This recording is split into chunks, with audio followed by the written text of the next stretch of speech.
In Turning Red, Mei Lin Lee and her classmates are setting out to go to a concert by the band Four Town, with or without their parents' permission. Spoiler alert, it's definitely without their parents' permission. One of their main obstacles, however, is that as middle schoolers, they lack the cash that would allow them to go and get the tickets.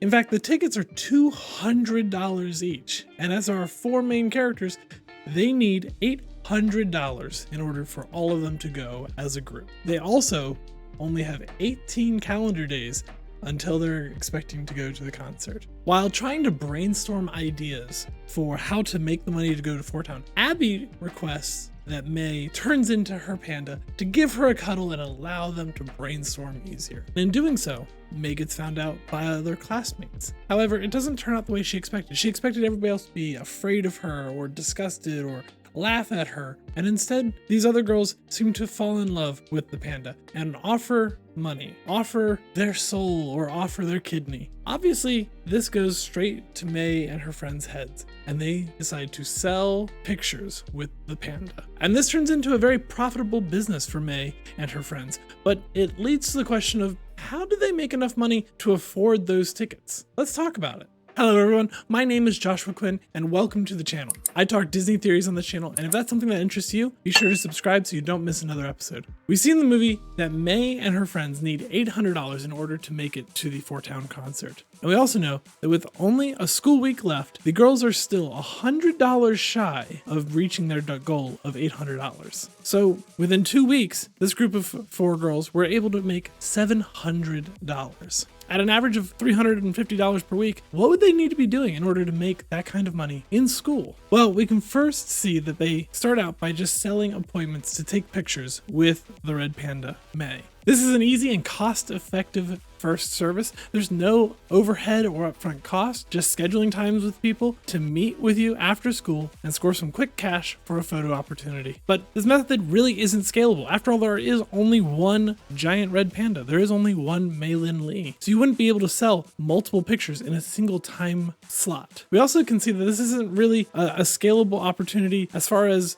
how long it's going to last. I mean, even if we assume that the pictures are $5 a piece, which honestly I don't think it is, seeing as we see keychains being sold for the same price later on. And on top of that, we know that Mei says they should have charged even more for the pictures. You also have to keep in mind that these individuals are school children, so they're only going to have as much money as they're allowed to have from their parents. It would take 13 photos a day, 13 photo appointments with children a day to reach the goal of $800 by the night of the concert in 13 school days. That doesn't seem unreasonable, really, until you count in the fact that they have to maintain the hype. They have to maintain the churn of those photos. They have to be able to sell 13 appointments to go take pictures of Mei every day. They've got to do 13 days worth of 13 appointments per day. That's over 150 kids that need to schedule an appointment to take a picture with Mei Lin Lee. And that's a lot of kids, and it would definitely catch administration's eyes.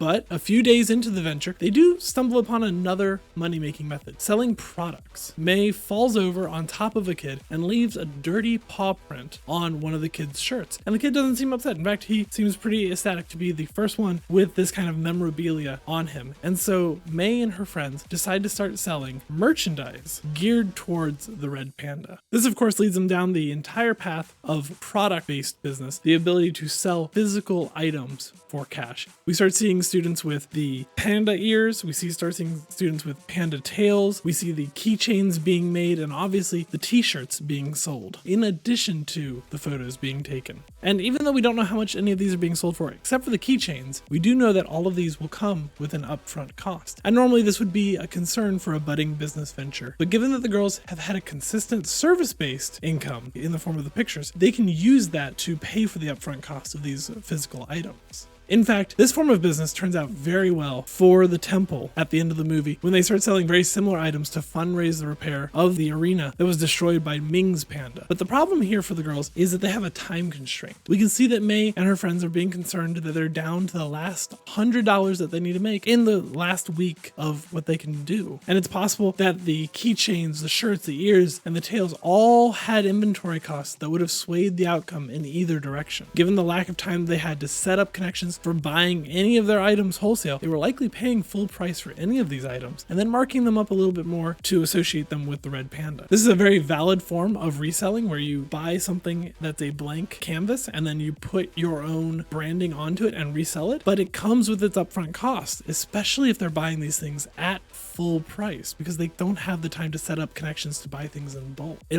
results in a loss of capital that you have to invest in these items in the attempt to regain it back. Given the detail in the keychains, for example, we can see that the supplies may have run them upwards of 50 cents a piece with between the rings, the eyes, the glue, the actual bases for the keychains, and then the decorations to make the pandas on top of them. And so if they sold 100 keychains, that would cost them close to $50 up front just to buy. Granted, they're selling them at $5 a piece, so 100 keychains would net them $500 or gross them $500 and net them $450, but still it's a $50 upfront cost that may or may not have been able to go towards the ticket price and may or may not have been able to get them to their $800 sooner. The shirts, the ears, the tails all would have cost even more to have in inventory and would have caused a lot more money to be sank into the physical products instead of being able to go towards the arenas. From there, it's a balancing act between spending enough money to have inventory on hand to sell and not sinking too much money into your inventory so that you have money that can reach towards your $800 goal. So if they tried to say with the photos as their sale point, and then those were going to be $5 a piece, that's going to pull 169 kids. And if they don't have 169 kids who are willing to take photos, you have to take the customer base you do have, which could be 100 kids, or it could be 50 kids, or it could be 25 kids. And you've got to see how much money you can get out of each of those. And aside from doing multiple photo sessions with them, another option is these physical products, which makes sense why it was the next logical and scalable step for these girls. Or, they could just